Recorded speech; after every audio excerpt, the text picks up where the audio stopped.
Hello everyone, this is Adong Victoria Buin. I'll be taking us through technology adoption and farm efficiency for our course, Managerial and Business Economics.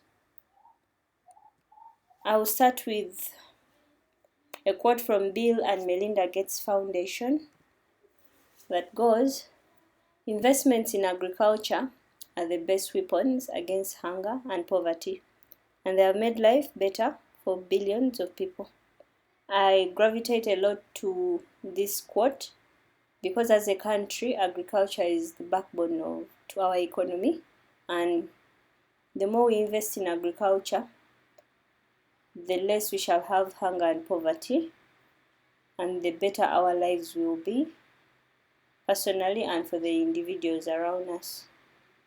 For example, what has been happening in Karamoja that we saw in the news and the fundraising that was going on, so that we are able to combat hunger because lots of people were starving and dying of hunger in Karamoja.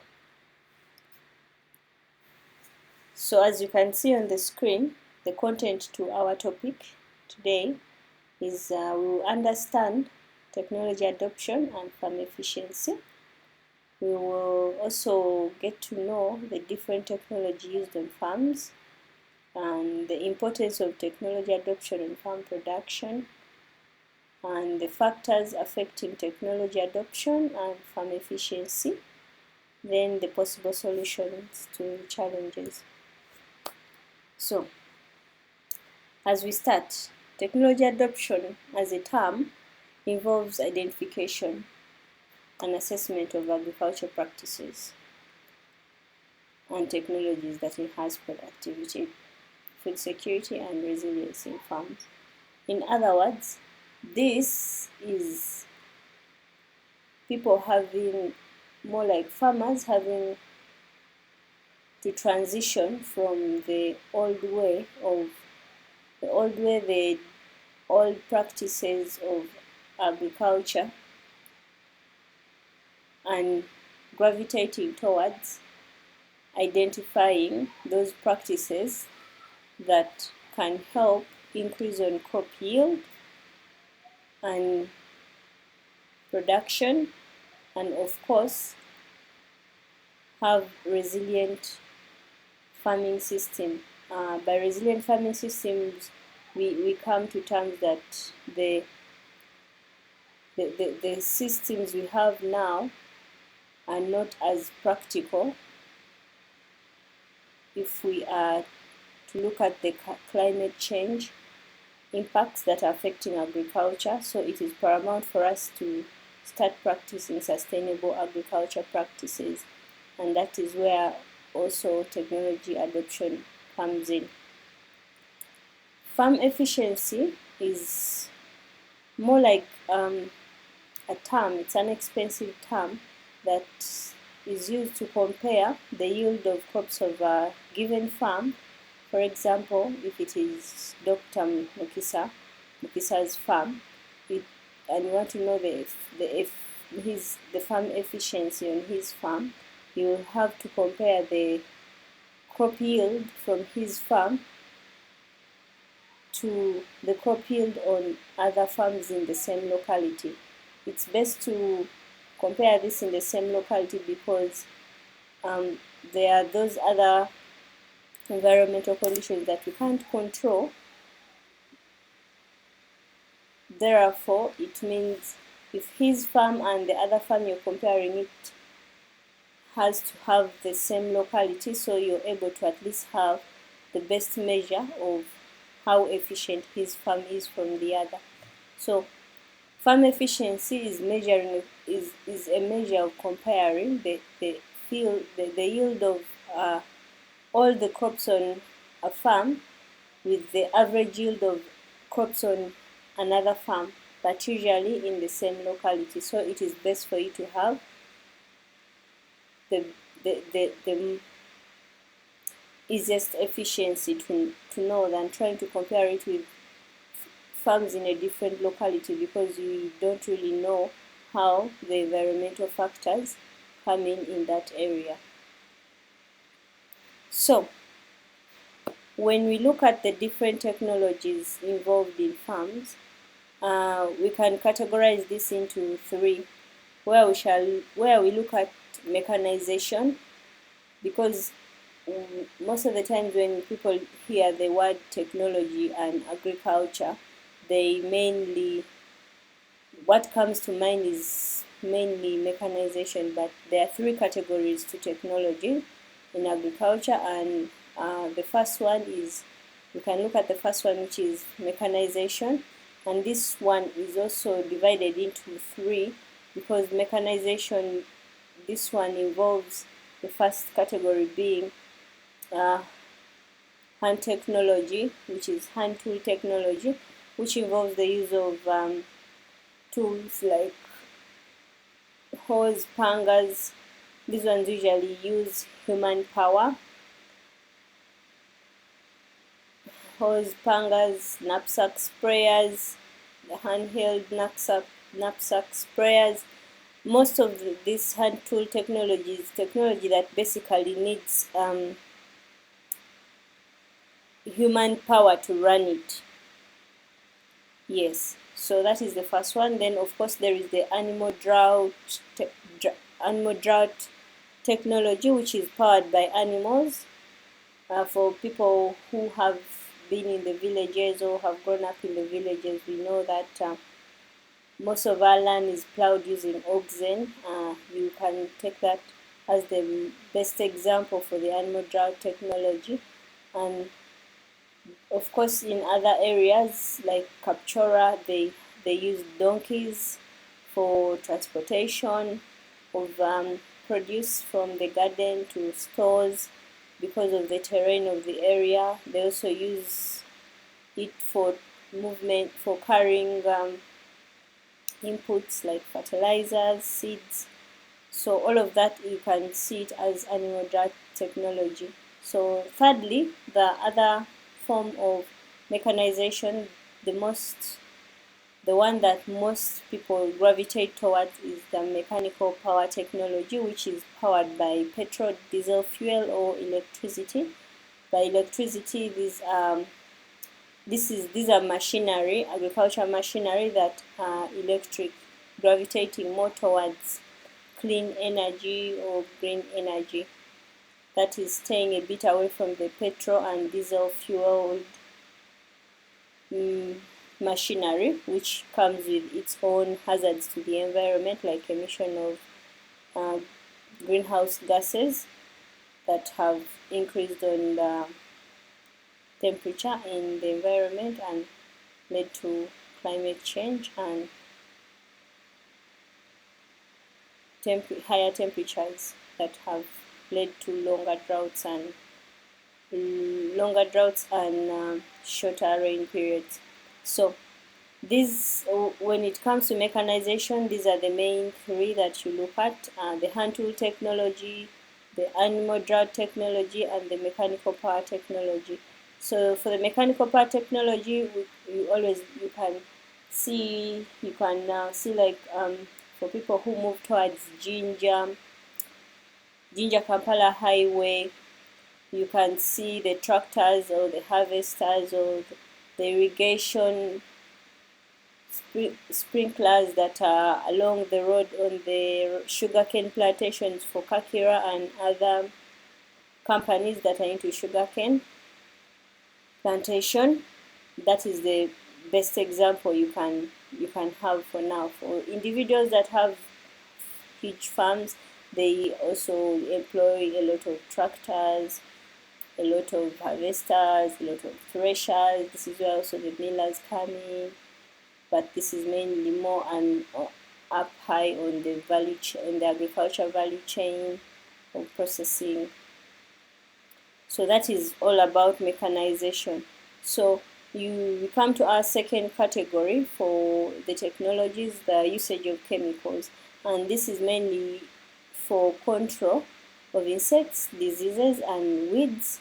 And these are mainly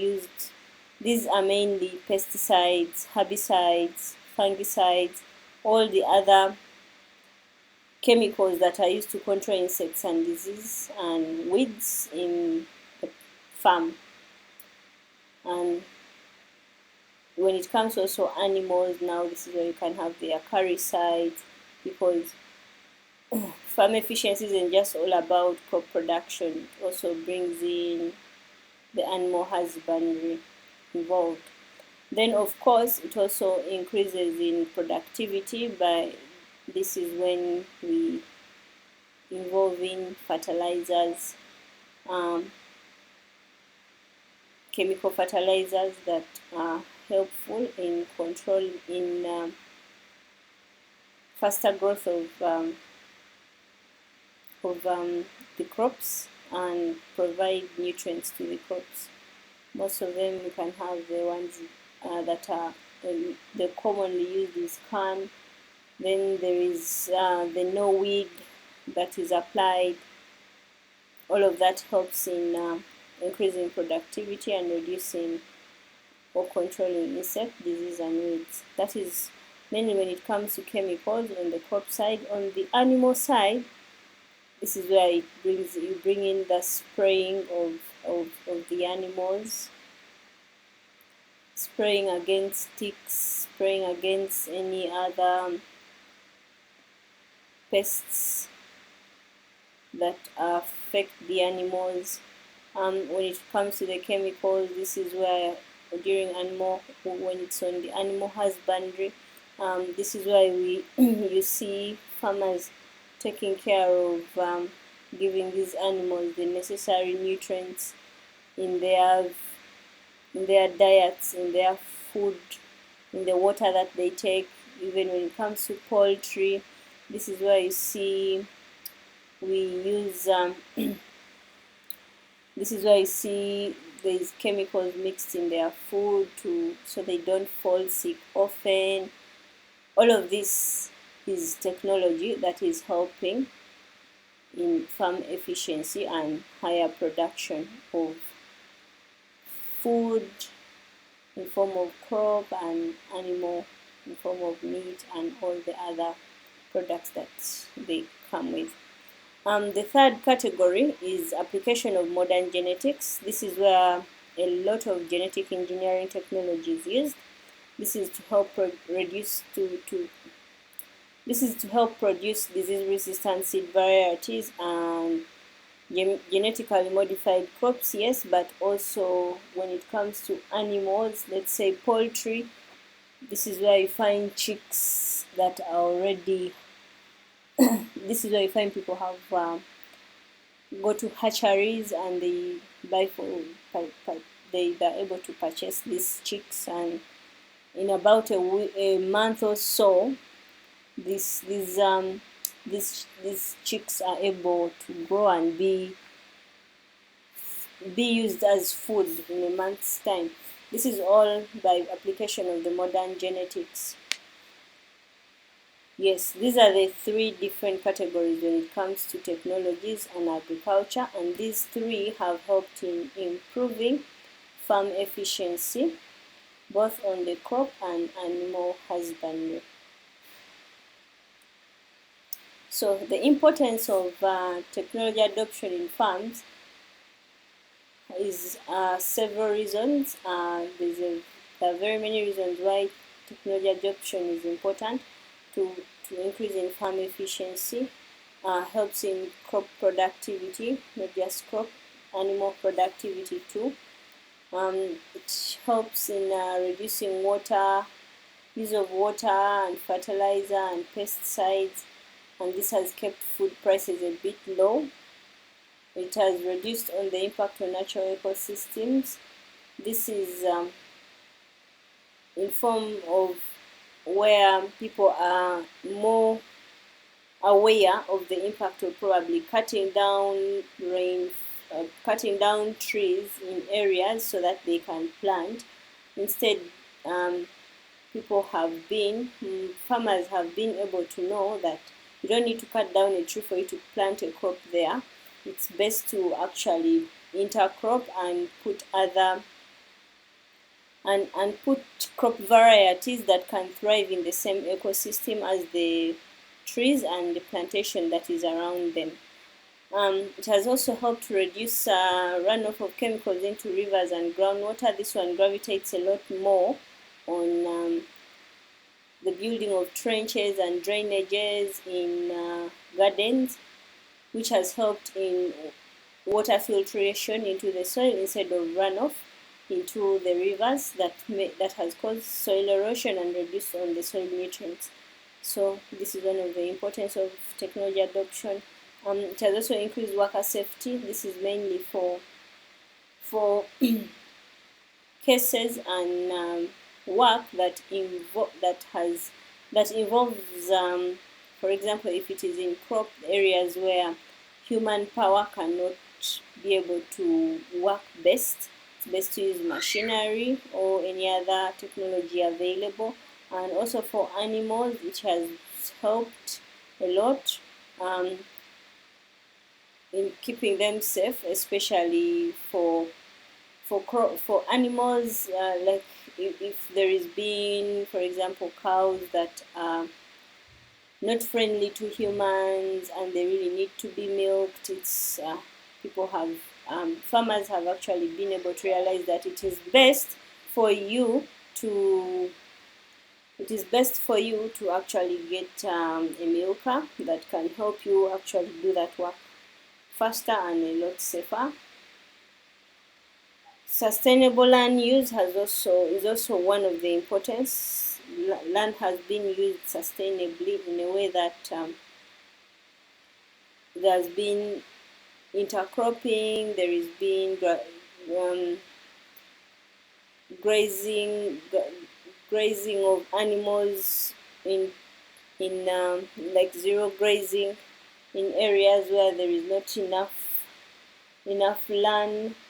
For example, in areas like Bududa, they practice a lot of zero grazing because of the terrain and the weather there.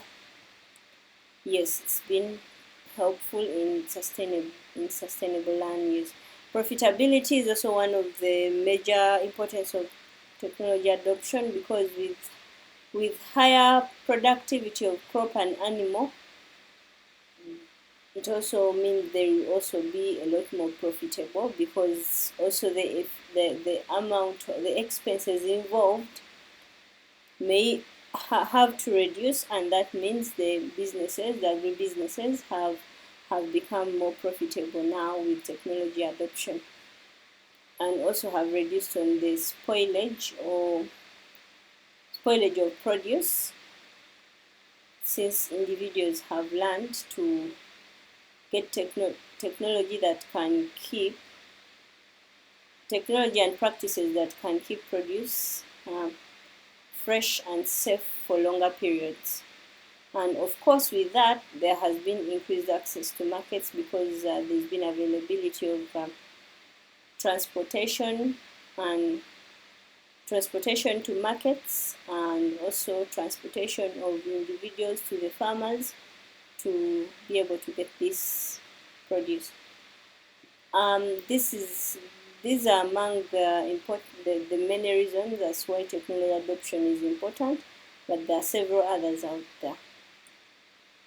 So, with that, there are also factors that are affecting technology adoption and farm efficiency, and I have broken this down into 4 different categories. With the technological factors, economic factors, social factors, institutional factors. So with technology factors, this one is mainly gravitating towards the farmer's perception of the performance of the technologies. Farmers may perceive the technology in a negative light, and they may not be able to uptake or be okay with taking up the technology because of the perception they may have of its performance.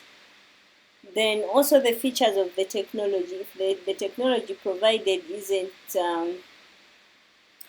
isn't easy to use and needs a lot of understanding, a lot of technical know-how, it's going to be difficult for farmers to take it up.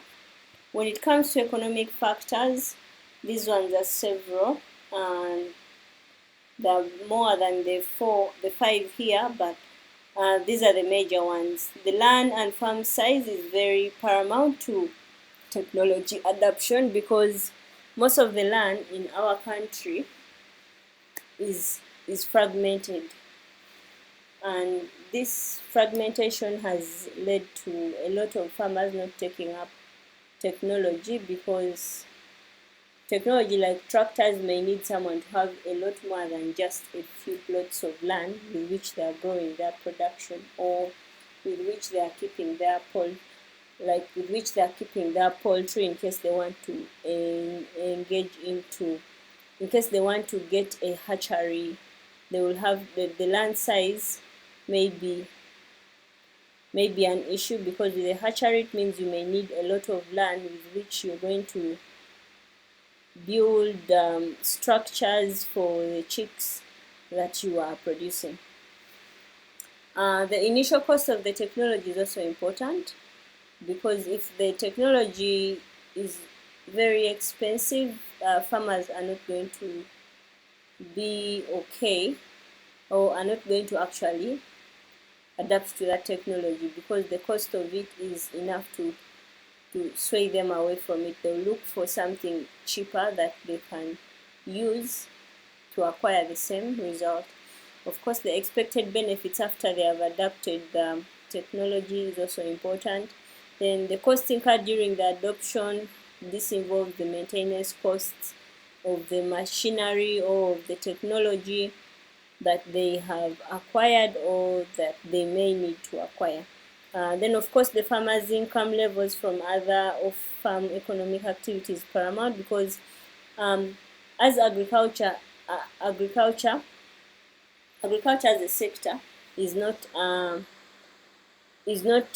economic activity that an individual may be able to earn on a daily. Most of the time, it takes a few phases or a grace period of where it involves a lot of expenses incurred. Therefore, if a farmer doesn't have any off-farm economic activities, it will be very hard for them to take up technology, because maybe the income that they're getting from the off-farm economic activity could be the source of income to acquire this technology. This is both a negative and a positive on technology adoption. So we go on to the social factors. The social factors look at the farmer's age, because with age comes experience and knowledge, especially when it comes to agriculture. It means this person is more prone to acquire technology, because they are with the experience they have seen that they are going to need a lot more. They are going to need specific types of technology to make their work and their production and their farm more efficient, with less work but with more productivity involved. Then, of course, the level of education will also be able has also been a factor that has increased on technology adoption. Then the gender, most of the agriculture practiced is mainly by the male, at least more than 50% of it. Therefore, it is also important to bring in the female gender to be more involved in the agriculture in a more agribusiness light, and not just for subsistence, not just at the subsistence farming level, but more on agribusiness, so that so that they can be able to also adopt to this technology and be able to gain more and have their farms be more efficient. Then the social groupings or farmer groups are also a factor, because it's easier for a farmer group to acquire technology than when it's just an individual. In groups, it's best because they are able to hire this out to all the other group members, and also able to know which needs are specific, or which needs a group need that they can be able to finance or raise capital to acquire that technology. Of course, the household size is also important. The contact with the extension agent is just as important too, because the extension agent is able to pass on information to the farmers on how to use the technology, on what technology is available, on what works best on their farm, what works best on their crop, or their crop they're involved in, the crop production they're involved in, or the animal production or husbandry they're involved in. We go lastly to the institutional factors, which involves access information sources. Accessible information sources, one of the accessible ones being the extension agents, and the other media that is involved, like radio, newspapers, TV, SMS alerts, village meetings, or more like the farmer group meetings. This is also one of the factors that can help in technology adoption. Then, of course, access and nature of the extension services provided is also paramount, because with the extension services provided, it helps the farmers to be able to change their perception on performance of the technologies. It also helps in giving them information on what is on ground, what is new in the market, what works best, what seed varieties work best, what where they can acquire most of these seed varieties, or chicks for if it is in animal, or piglets, or all of that. This can only be provided by the extension services, because some farmers may not even be able to get this information on all the other different sources. Then definitely and paramount is the nature of policies and provisions enacted by the government. Because if the government policy is stringent on technology adoption, farmers will have no choice but to go with what the government says, and this helps in providing quality produce from the farmers, and at the end, of course, giving their farms to be more efficient and more productive. Then the possible solutions here are possible solutions to some of the factors are the practical training through demonstrations and extension services to improve productivity and adoption. Like I said earlier on, for farmers, this is paramount, that the extension workers at district level, at sub-county level, are on ground to let the farmers know on what is available and the best way to use the available resources, the available seed varieties, and how to maybe, for example, if it is in coffee, how to do the mother gardens, how to transplant, the distance between two coffee plants, how often to fertilize, how often to spray, what to look out for to see if your coffee beans or coffee garden is doing well.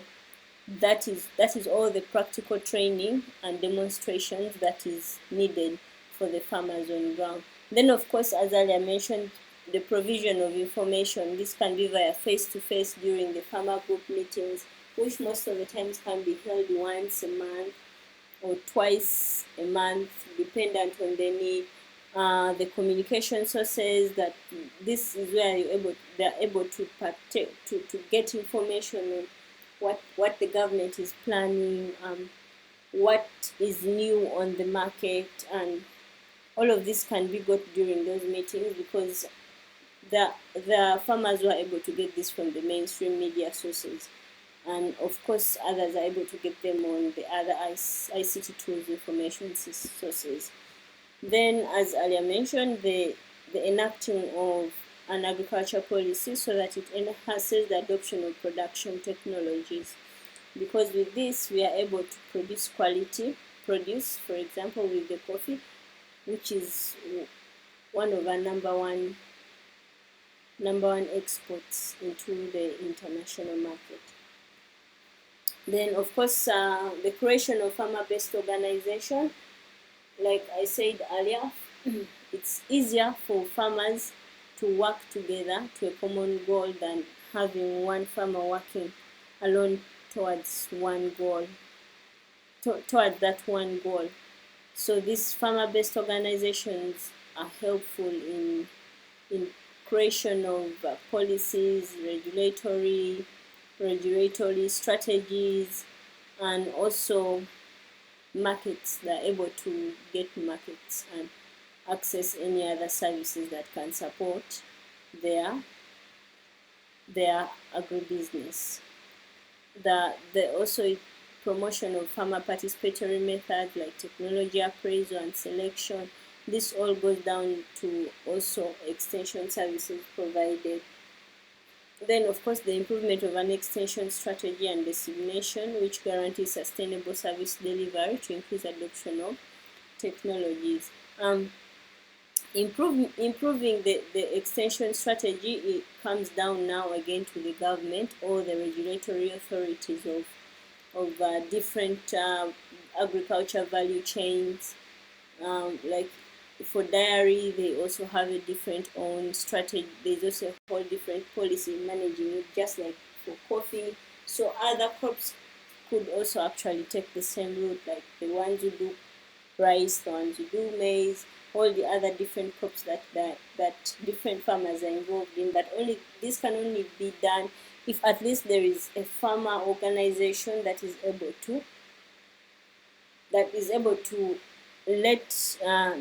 to inform the stakeholders involved.